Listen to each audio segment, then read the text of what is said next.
Did you know a diving accident once caused a human body to explode from the inside out? In November 1983, four saturation divers were living inside a pressurized chamber on the Byford Dolphin, a drilling support vessel in the North Sea.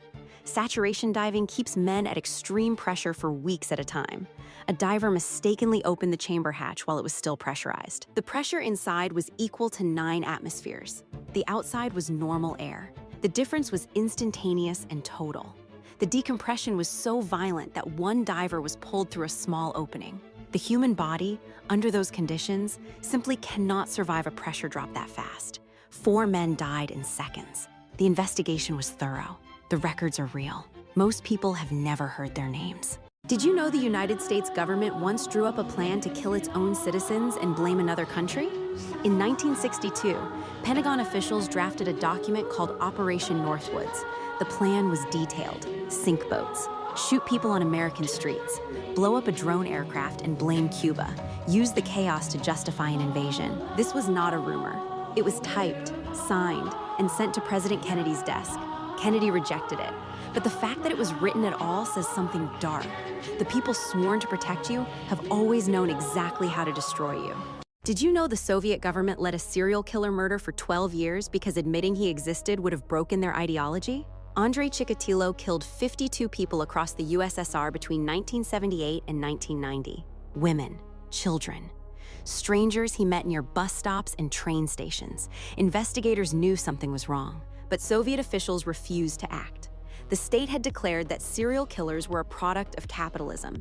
They could not exist under communism, so the evidence was buried. The warnings were ignored, and Chikatilo kept killing. The ideology didn't just fail the victims, it chose them. Did you know one man's single vote saved the entire world from nuclear war? October 1962.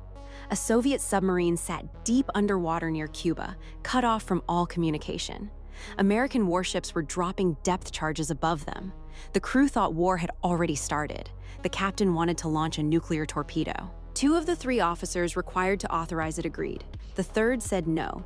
His name was Vasily Arkhipov.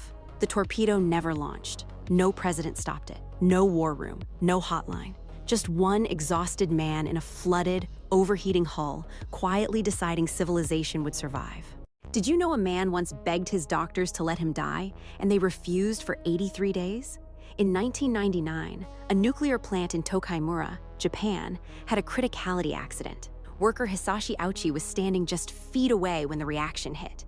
He absorbed 17 sieverts of radiation, enough to destroy every cell in his body. But the hospital kept him alive. His skin slid off, his chromosomes shattered, his organs slowly failed. He reportedly cried out that he couldn't take it anymore. The doctors kept resuscitating him anyway. He never left that hospital. Sometimes the cruelest thing in the room wears a white coat. Did you know a spy was once poisoned in London and no one realized the entire city had been contaminated? In November 2006, Alexander Litvinenko collapsed and died after drinking tea laced with polonium-210, one of the rarest and most lethal radioactive substances on Earth. But here is what made investigators go pale. He had been walking around London for weeks before dying. Every place he touched became a crime scene. Hotels, restaurants, a soccer stadium, even an airplane. Hundreds of ordinary people were quietly tested for radiation exposure. Some had no idea they had been sitting in a radioactive room. The assassins were long gone. The poison stayed behind.